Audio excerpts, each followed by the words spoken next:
Daniel Craig cracking the case in 2019's Knives Out. The modern-day murder mystery, picking up an Oscar nomination for Best Original Screenplay. Right, say that 10 times fast. I know. You know it. Now getting the sequel treatment, apparently. And for more on that, we're going to jump right into our Binge This. And Will Gans is here, borrowing Ron Burgundy's suit today. We're all dressed in the same color. Yeah, we are. We're talking modern-day murder mysteries in maroon. Ooh. Yes, we are. Tell us more. And this is a killer night out for the weekend. This is a Knives Out night out. The sequel is called Glass Onion, a Knives Out mystery. Daniel Craig is back as the world's best detective, Benoit Blanc. No Chris Evans in a cable knit sweater this time around, but Edward Norton, Janelle Monáe, Catherine Hahn, and Kate Hudson make up just some of the all-star cast.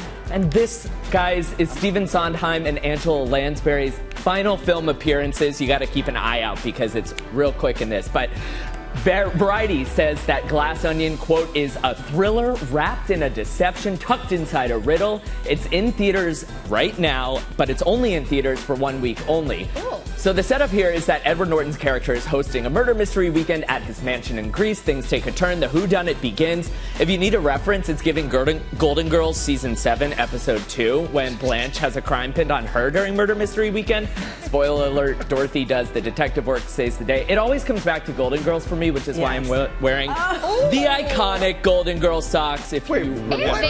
You have Golden Girls socks? Yeah, and they say, quiet, you trash. Are you guys fans of murder mysteries? I am, yeah. Like Agatha Christie novels and stuff like that, yeah. Exactly. So I saw this last night in theaters. Yeah, he's a big Agatha Christie fan. Like, really? We're not just going to gloss over that. I saw this in theaters yesterday.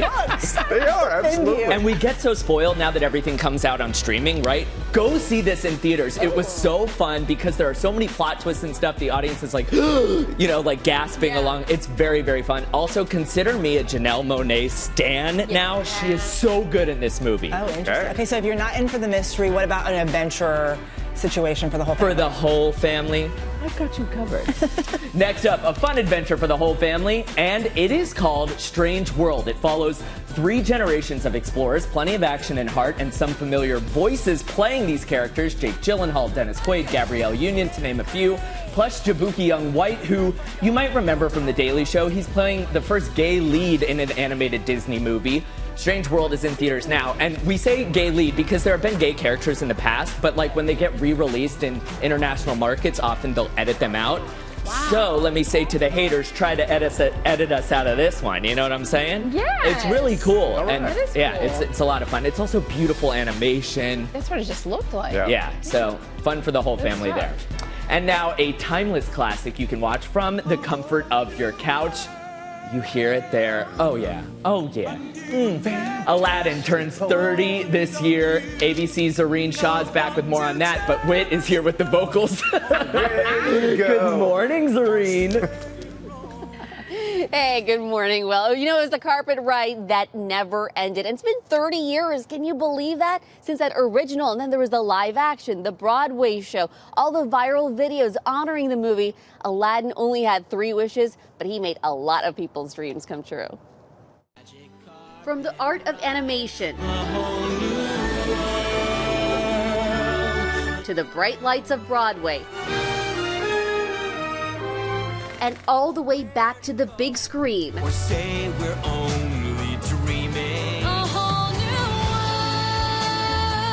world. It's the timeless tale of a poor boy on the streets of Agrabah who dreams of falling in love with a princess, finding a friend in a genie who can grant 3 wishes. So what you wish, I really want to know.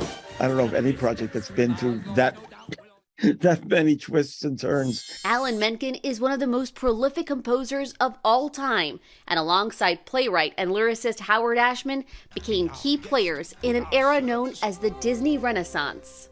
I want to be where the people are.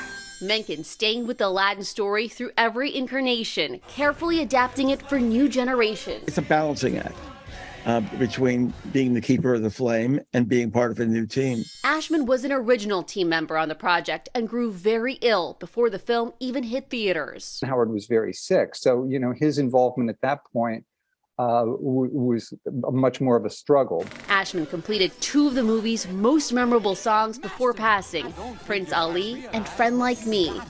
So why don't you just ruminate whilst I illuminate the possibilities? I still look at those lyrics and think that, they're as smart and clever and as complicated and catchy as anything he wrote. Lyricist Tim Rice tasked with a tall order. It was a challenge, and obviously I thought at any minute they might boot me off, just as they'd booted me on. But luckily, Whole New World in particular and the other songs worked well. Alan Menken and Tim Rice for A Whole New World from Aladdin. In fact, it's been all downhill since then, if you think about it. But the magic carpet ride continued. Jonathan Freeman playing the villainous Jafar, the only Aladdin actor who voiced a character and played them on Broadway. A lot of villains, they come and they go. So I got lucky. It was a lot of work, and it was very demanding. Demanding in a different way than working on the film, of course. Robin Williams giving the genie his signature style of comedy. I'm history! No, I'm mythology! Nah, I don't care what I am! I'm free! Now the role Michael James Scott plays 8 times a week on Broadway, a wish come true for the actor. The fact that I'm a part of that, and I am a part of what has come and what so many of my ancestors and so many of the people before me have fought for, the change is already happening. After 3 decades, Aladdin's lasting power is creating a more inclusive legacy, from the actors in front of the camera to the team behind this Disney video celebrating both Diwali and Aladdin's 30th anniversary.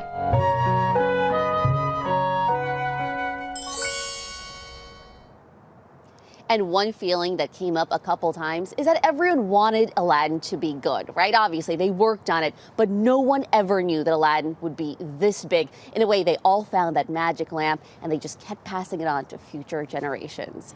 Well, Gans, by the way, you need to buy some Aladdin socks. I'll wait for that for next time. Don't worry, I will. I know it's on my Christmas wish list this year. Thank you, Zareen. They wanted it to be good. Mission accomplished, to say the least. Absolutely. That's one of the classics. We couldn't stop singing in here. I know, all the hits. and the dancing. Strong as 10 regular men down on one knee. That's what I tell my children all the time. How's that for a baritone on a Saturday morning? Thank you, Will. Thank you, Whit. Well, hey there, GMA fans. Robin Roberts here. Thanks for checking out our YouTube channel. Lots of great stuff here. So go on, click the subscribe button right over here to get more of awesome videos and content from GMA every day, anytime. We thank you for watching, and we'll see you in the morning on GMA.